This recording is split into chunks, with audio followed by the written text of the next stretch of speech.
Jack the Ripper was an unidentified serial killer active in and around the impoverished Whitechapel district of London, England, in the autumn of 1888.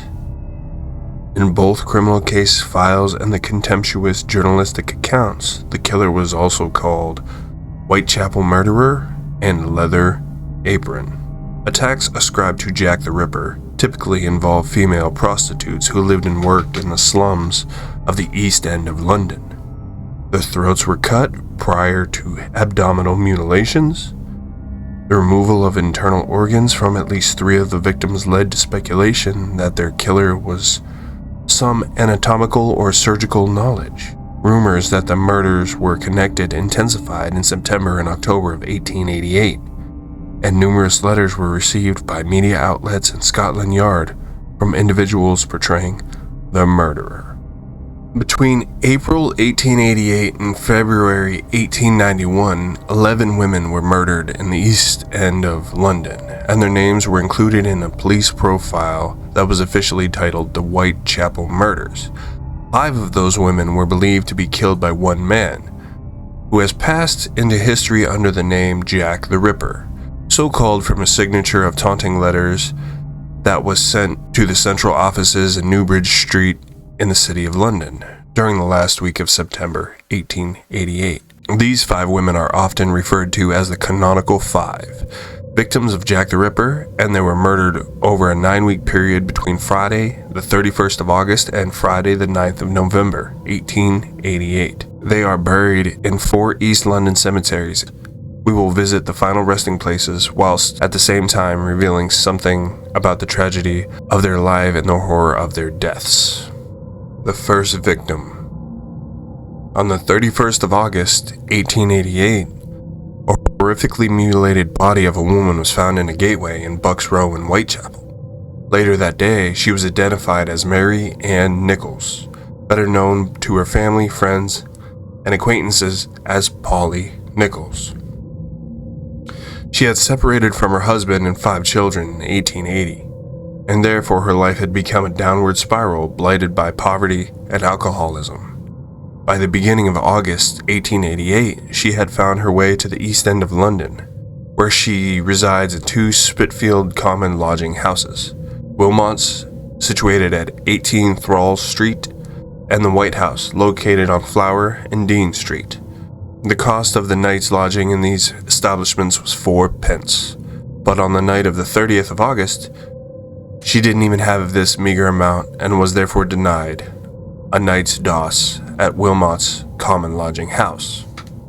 Mary Nichols was what was known at the time as an unfortunate, a woman who, in the days when there was no welfare system to help those who had fallen on hard times, might turn to casual prostitution in order to raise money for a bed, a bite to eat, a drink to feed her addiction.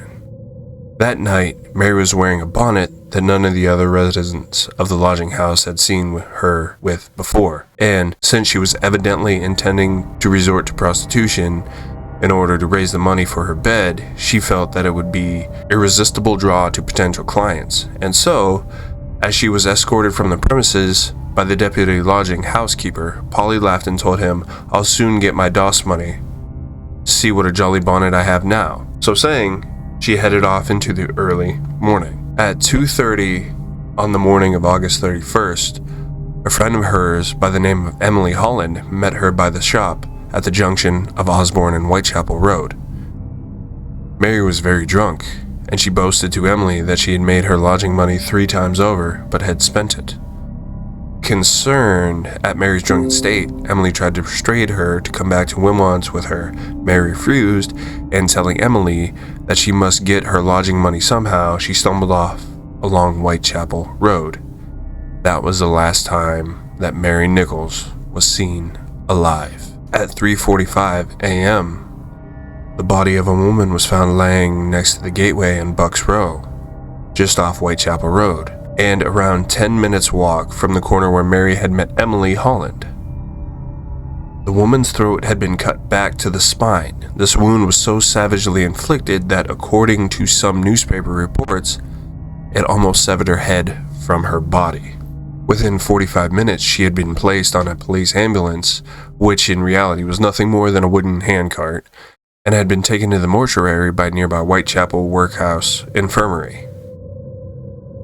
Here, Inspector Spratling of the Metropolitan Police's J Division arrived to take down a description of that, at the time, unknown victim, and he made a horrific discovery that, in addition to the dreadful wound to the throat, a deep gash ran all the way along the woman's abdomen.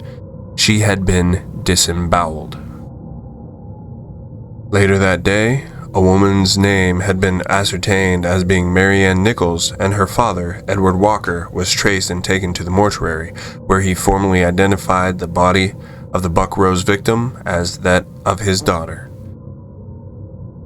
With him went Mary's eldest son, also named Edward, who recognized her as his mother.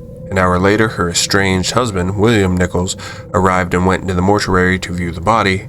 Genuinely distressed by what he saw, he shook his head disbelievingly and whispered to her, "I forgive you, as you are what you have been to me." According to one newspaper, he emerged from the mortuary, ashy white inside, where there's no mistake about it. It has come to a sad end at last.